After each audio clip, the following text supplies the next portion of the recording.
Welcome to our series, Seeking the New Poetry. As you know from previous episodes, we are now on Tagore's Gitanjali, 61 to 70. 61. The sleep that fits on baby's eyes. Does anybody know from where it comes? Yes, there is a rumor that it has its dwelling where, in the fairy village, among shadows of the forest, dimly lit with glowworms, there hang two timid buds of enchantment. From there it comes to kiss baby's eyes. The smile that flickers on baby's lips when he sleeps. Does anybody know where it was born?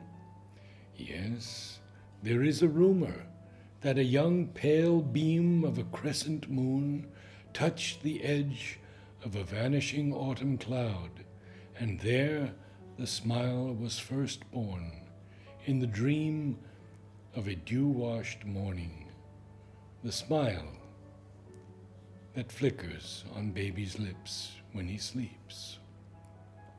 The sweet, soft freshness that blooms on baby's limbs. Does anybody know where it was hidden so long? Yes, when the mother was a young girl, it lay pervading her heart in tender and silent mystery of love, the sweet, soft freshness that has bloomed on baby's limbs. 62. When I bring to you colored toys, my child, I understand why there is such a play of colors on clouds, on water, and why flowers are painted in tints when I give colored toys to you, my child. When I sing to make you dance, I truly know why there is music in leaves, and why waves send their chorus of voices to the heart of the listening earth, when I sing to make you dance. When I bring sweet things to your greedy hands, I know why there is honey in the cups of the flowers, and why fruits are secretly filled with sweet juice. When I bring sweet things to your greedy hands, when I kiss your face to make you smile, my darling, I surely understand what pleasure streams from the sky in morning light, and what delight that is which the summer breeze brings to my body when I kiss you to make you smile. 63. Thou hast made me known to friends whom I knew not. Thou hast given me seats in homes not my own. Thou hast brought the distant near, and made a brother of the stranger. I am uneasy at heart when I have to leave my accustomed shelter. I forget that there abides the old in the new, and that there also thou abidest. Through birth and death, in this world or in others, wherever thou leadest me, it is thou, the same, the one companion of my endless life, who ever linkest my heart with bonds of joy to the unfamiliar. When one knows thee, then alien there is none. Then no door is shut. O grant me my prayer, that I may never lose the bliss of the touch of the one in the play of many.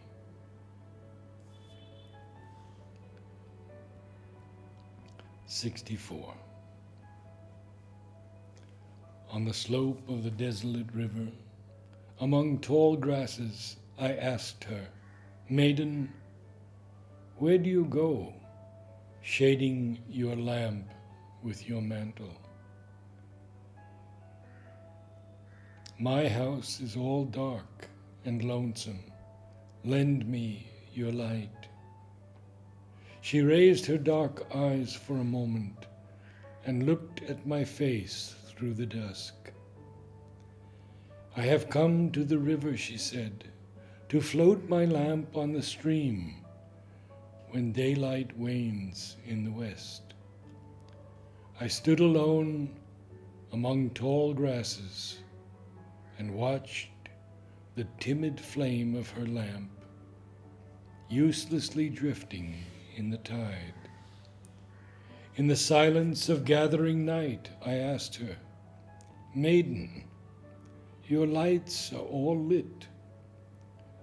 Then where do you go with your lamp?" "My house is all dark and lonesome. Lend me your light." She raised her dark eyes on my face and stood for a moment doubtful. "I have come," she said at last, "to dedicate my lamp to the sky." I stood and watched her light uselessly burning in the void. In the moonless gloom of midnight, I asked her, "Maiden, what is your quest, holding the lamp near your heart? My house is all dark and lonesome. Lend me your light." She stopped for a minute, and thought, and gazed at my face in the dark. "I have brought my light," she said, "to join the carnival of lamps." I stood and watched her little lamp uselessly lost among lights. 65. What divine drink wouldst thou have, my God, from this overflowing cup of my life? My poet, is it thy delight to see thy creation through my eyes, and to stand at the portal of my ears silently to listen to thine own eternal harmony? Thy world is weaving words in my mind, and thy joy is adding music to them. Thou givest thyself to me in love, and then feelest thine own entire sweetness in me. 66. She who ever had remained in the depth of my being, in the twilight of gleams and of glimpses, she who never opened her veils in the morning light, will be my last gift to thee, my God, folded in my final song. Words have wooed, yet failed to win her. Persuasion has stretched to her its eager arms in vain. I have roamed from country to country, keeping her in the core of my heart, and around her have risen and fallen the growth and decay of my life. Over my thoughts and actions, my slumbers and dreams, she reigned, yet dwelled alone and apart. Many a man knocked at my door and asked for her, and turned away in despair. There was none in the world who ever saw her face to face, and she remained in her loneliness waiting for thy recognition. 67. Thou art the sky, and thou art the nest as well. O thou beautiful, there in the nest is thy love that encloses the soul with colors and sounds and odors. There comes the morning with the golden basket in her right hand, bearing the wreath of beauty silently to crown the earth. And there comes the evening over the lonely meadows, deserted by herds, through trackless paths, carrying cool draughts of peace in her golden pitcher from the western ocean of rest.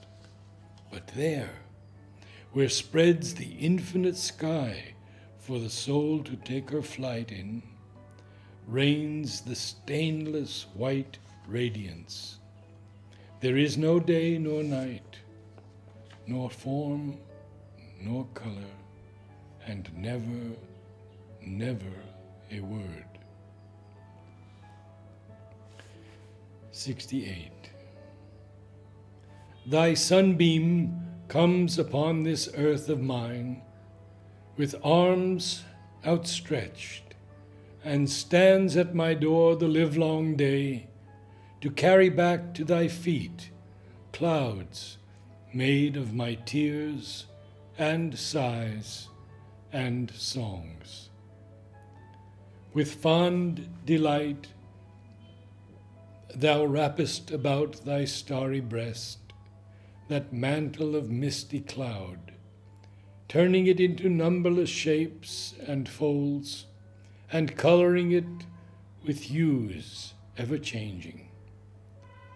It is so light and so fleeting, tender and tearful and dark. That is why thou lovest it. O thou spotless and serene, and that is why it may cover thy awful white light with its pathetic shadows. 69. The same stream of life that runs through my veins night and day runs through the world and dances in rhythmic measures. It is the same life that shoots in joy through the dust of the earth in numberless blades of grass and breaks in tumultuous waves of leaves and flowers. It is the same life that is rocked in the ocean cradle of birth and of death, in ebb and in flow. I feel my limbs are made glorious by the touch of this world of life, and my pride is from the life throb of ages dancing in my blood this moment. 70.